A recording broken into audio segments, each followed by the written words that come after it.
రెడ్డిగా గత ప్రభుత్వంలో మంత్రి పెద్దిరెడ్డి రామచంద్రారెడ్డి ఆయన కుమారుడైన రాజంపేట ఎంపీ మిథున్ రెడ్డి కడప ఎంపీ అవినాష్ రెడ్డి సిఫారసు ఉంటే చాలు ఏపీ ఖనిజాభివృద్ధి సంస్థలో ఉద్యోగం వచ్చేసినట్లే ఇంటర్మీడియట్ చదివిన వారికి అసిస్టెంట్ మేనేజర్ ఉద్యోగం ఇప్పించారంటే ఆ దందా ఏ స్థాయిలో జరిగిందో అర్థం చేసుకోవచ్చు.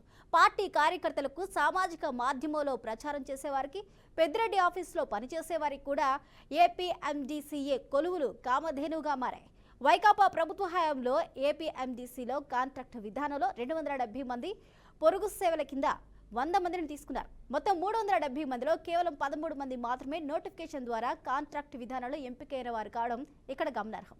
ఇదే అంశానికి సంబంధించి పూర్తి అప్డేట్స్ ను మా ప్రతినిధి శ్రీనివాస్ అందిస్తారు. Srinivas, over to you. Right Swapna. APMDC Andhra Pradesh mineral development corporation 1961లో ఏర్పాటు చేయబడింది. అప్పటి నుంచి 2019 వరకు ఒక ఎత్తు, 2019 నుంచి 24 వరకు మరో ఎత్తుగా కూడా మనం చెప్పుకోవచ్చు. ప్రధానంగా చూసుకుంటే జగన్మోహన్ రెడ్డి నెంబర్ 1 అయితే నెంబర్ 2 గా కూడా సజ్జల రామకృష్ణారెడ్డి, పెద్దిరెడ్డి రామచంద్రారెడ్డి, విజయసాయిరెడ్డి, సుబ్బారెడ్డి ఉంటూ ఉంటారు. అందులో ప్రధానంగా కూడా ఈ పెద్దిరెడ్డినే పెద్దారెడ్డిగా కూడా వాళ్ళు కొంతమంది అంటే మాట్లాడుతూ ఉండే టాక్స్ కూడా నడుస్తూ ఉండే. ఈ పెద్దారెడ్డి గారు ఏదైతే పెద్దిరెడ్డి రామచంద్రారెడ్డి ఉన్నారో ఆయన హయాంలో ఏపీఎండీసీ అంటే ఆయన గనుల శాఖ మంత్రిగా ఉండగా కూడా ఆ కార్పొరేషన్ మొత్తం నిర్వీర్యం చేయబడి వైకాపా కార్యాలయంగా మార్చేశారు అనే ఆరోపణలు అయితే పూర్తిగా ఉన్న పరిస్థితి అయితే ఉంది.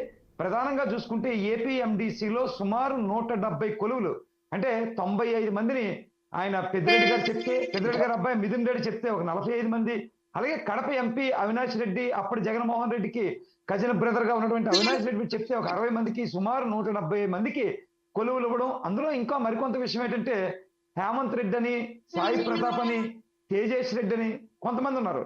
వీళ్ళందరూ కూడా పెద్దిరెడ్డి ఆఫీసులో బాయ్గా ఒకరు అంటే వర్క్ చేస్తూ ఒకరు, మరొకరైతే సోషల్ మీడియా యాక్టివిస్ట్ గాను, ఇంకొకరైతే కొంచెం అందులోనే క్రియాశీలకంగా పనిచేస్తూ ఉండేవారు. ఈ ముగ్గురిని తీసుకొచ్చి 70,000 రూపాయల జీతంతో manager cadre, assistant manager cadre గా నియామకం కూడా చేయడం జరిగింది. దీన్ని కూడా అంటే ఎవరైతే పార్టీ కార్యక్రమాలు చేస్తున్నారు, పార్టీ కార్యకర్తలుగా ఉన్నారు, సోషల్ మీడియాలో యాక్టివ్ గా ఉన్నారు, ఇలాంటి వ్యక్తులందరినీ తీసుకొచ్చి అక్కడ కొలువులు ఇచ్చారని ఆరోపణలు అయితే ఉన్నాయి. దీని మేరకు 1,50,00,000 రూపాయలు ఎవ్రీ మంత్ వాళ్ళకి జీతాలు ఇస్తూ, అదే విధంగా చూసుకుంటే సంవత్సరానికి 18 కోట్లు, సుమారు 18 × 5 సంవత్సరాలు చూసుకుంటే సుమారు 90 కోట్ల రూపాయలు పూర్తి స్థాయిలో నిధులు దుర్వినియోగం జరిగిందని చెప్పి ఆరోపణలు అయితే పూర్తిగా ఉన్నాయి. ఈ నేపథ్యంలో చూసుకుంటే ఎవరైతే ప్రవీణ్ కుమార్, ఏపీ ఎండీసీకి ఉన్న ఐఏఎస్ అధికారి ఎవరైతే ప్రవీణ్ కుమార్ ఇటీవల కాలంలో కొంతమందిని తొలగించారు.